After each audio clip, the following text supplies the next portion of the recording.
সর্বশেষ যে লোকটা জান্নাতে যাবে তাকে আল্লাহ তাআলা জাহান্নামের আগুনে পোড়াতে পোড়াতে ছাই বানিয়ে ফেলবে। আল্লাহ বলবেন, জিব্রাইল যাও একটু দেখো, একটা মাত্র সেজদা দিয়েছে আমাকে, এরকম কাউরে পাওয়া যায় কিনা। বাটি চালান দিয়ে দেখো পাওয়া যায় কিনা।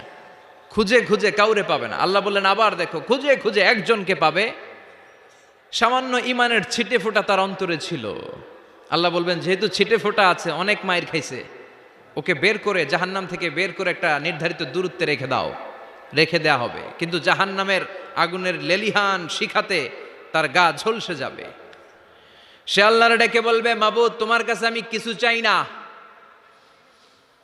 জাহান্নাম থেকে তুমি আমাকে বের করেছো, জীবন নদীর পানি তুমি আমার গায়ের মধ্যে ঢেলে দিয়েছো, আমি আবার সজীবতা ফিরে পেয়েছি। আমি তোমার কাছে জান্নাত চাই না, শুধু নিরাপদ একটা দূরত্বে আমাকে রেখে আসো, যাতে জাহান্নামের আগুন আমারে কষ্ট দিতে না পারে। আল্লাহ আমি কিন্তু তোমার কাছে জান্নাত চাই না। কি চাই না? জান্নাত চাই না, কিন্তু জাহান্নামের আগুন আমারে কষ্ট দিচ্ছে, এতটা দূরত্বে রাখো যাতে জাহান্নামের আগুন আমার গায়ে না লাগে।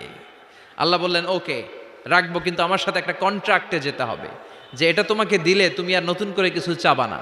সে বলবে আমি রাজি, কন্ট্রাক্ট হয়ে যাবে। আল্লাহ জিব্রাইলরে বলবেন যাও এমন দূরত্বে রাখো যাতে জাহান্নামের আগুন ওরে কষ্ট না দেয়। রেখে আসা হবে, অনেক দিন সে ওখানে আনন্দে থাকবে, আল্লাহ শুকরিয়া করবে। সে মনে মনে বলবে বেঁচে গিয়েছি, আমি বেঁচে গিয়েছি, জীবনে আর কিছু চাই না, জাহান্নাম থেকে আমি বেঁচে গিয়েছি।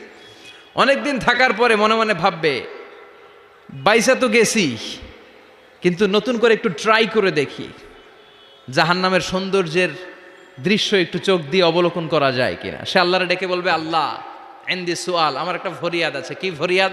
আল্লাহ আগেই বলে রাখি আমি কিন্তু জান্নাতে যেতে চাই না। আল্লাহ বলবেন কি চাও? সে বলবে আল্লাহ তোমার জান্নাতটা তুমি কত সুন্দর করে বানিয়েছো, আমি একটা নজর শুধু দেখতে চাই। জান্নাতের দরজার সামনে নিয়ে যদি আমারে বসিয়ে রাখো, দ্যাটস ইনাফ, আর কিছু চাই না, শুধু জান্নাতের দরজার সামনে। আল্লাহ বললেন তুই না ওয়াদা করেছিস, তুই না চুক্তি করেছিস। সে বলবে আল্লাহ আমারে হতভাগা বানাইয়া তোমার কি লাভ? সুবহানাল্লাহ পড়েন। আমারে তুমি হতভাগা বানিও না। আল্লাহ বলে ঠিক আছে, আবার সিগনেচার কর যে জান্নাতের দরজার সামনে বসিয়ে দিলে আর কিছু চাবি না। সে সিগনেচার করে বলে আমি চাবো না।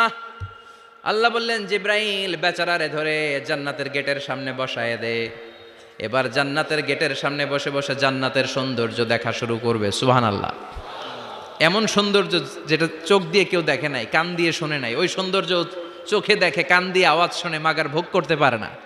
অন্তরে জ্বালা আছে না নাই? এয়ার কন্ডিশনের রুমে ঢুকতে না পারলেও, এয়ার কন্ডিশনের রুমের দরজার বাইরে দাঁড়ালো, এয়ার কন্ডিশনের রুমের একটা ঠান্ডা বাতাস গায়ে লাগে না? কথা বলেন তো। ও যখন জান্নাতের দরজার সামনে দাঁড়াবে, ওর গায়েও এরকম জান্নাতের ঠান্ডা বাতাসের হিমেল ছোঁয়া গাটাকে শীতল করে দিবে। ওই শীতল হয়ে যাওয়ার পরে আর তো সহ্য হবে না, আবার আল্লাহরে ডাকবে। মনে মনে ভাববে আর একটু ট্রাই করি না, দোষ কি, আস্তে আস্তে অনেক দূর তো আগাইছি। সুবহানাল্লাহ কইবেন না? এবার আল্লাহরে বলবে আল্লাহ ইনদি সুআল, আল্লাহ তুমি যদি কোনো বিষয়ে নতুন করে ডিসিশন নাও, তোমারে জিজ্ঞেস করার মতো কি কেউ আছে? আল্লাহ বলে না, আমি তো সব রাজার বড় রাজা, মহারাজা, আমার উপরে তো কারো কথা চলে না। ওই হতভাগা লোকটা বলবে আল্লাহ এত সুন্দর জান্নাত তুমি বানালা, চোখ দিয়ে সৌন্দর্য দেখি, কান দিয়ে আওয়াজগুলো শুনি, হুর আর গেলমান হেঁটে বেড়ায়, এত সুন্দর জান্নাত চোখ দিয়ে দেখি, ঢুকতে পারি না, আমারে কষ্ট দিয়ে তোমার কি লাভ? ও আল্লাহ আমারে তুমি মাফ করে দাও, জান্নাতের চিপার মধ্যে এক কর্নারে তুমি একটু আমারে জায়গা করে দাও। আল্লাহ বলবেন ওয়াই হাক ইয়াবনা আদম, তোর ধ্বংস হোক হে আদম জাত, মা আগদারাকা, তোর চেয়ে বড় গাদ্দার আমি আমার সৃষ্টিকুলে কাউরে দেখি নাই, কারণ তুই আমার সাথে চুক্তি করিস আর চুক্তি ভঙ্গ করিস। আল্লাহর রহমতের দরিয়ায় তখন জোশ খেলে যাবে, ওর আকুতি মিনতি চাহনি আল্লাহর রহমতের দরিয়ার মধ্যে জোশ লাগিয়ে দিবে। আল্লাহর দয়া হয়ে যাবে, মায়া হয়ে যাবে। আল্লাহ বলবেন ঠিক আছে জান্নাতে যা। লোকটা এবার এক দৌড়ে জান্নাতের ভিতরে ঢুকে যাবে। লোকটার দৌড় দেখে আবার লোকটারে আল্লাহ ডেকে বলবে একটু দাঁড়া, একটু দাঁড়া, জান্নাত তো দিছি, তো দৌড় দিলি কেন? সুবহানাল্লাহ কইবেন না?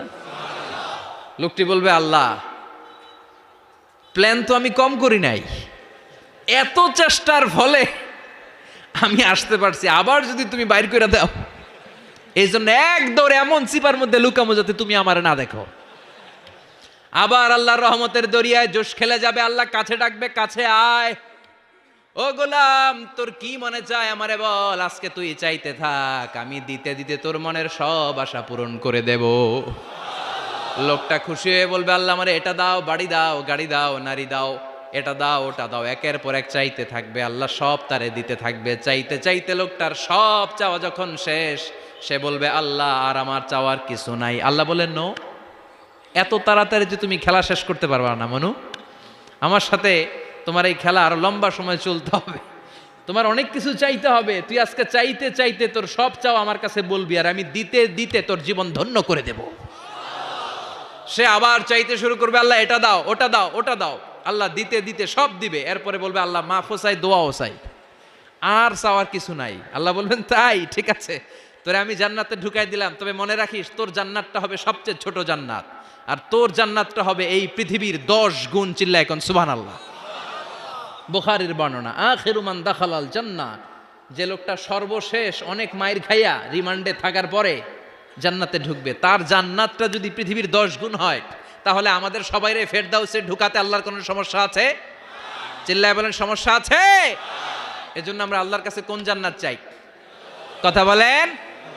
রব্বুল আলামিন বলেন, ওয়াসিকাল্লাযীনা ইত্তাকাও রাব্বাহুম ইলাল জান্নাতি যুমারা হাত্তা ইযা জাউহা ওয়া ফুতিহাত আবওয়াবুহা ওয়া ক্বালা লাহুম খাজানাতুহা সালামুন আলাইকুম তিবতুম ফাদখুলুহা খালিদিন। সুবহানাল্লাহ পড়েন।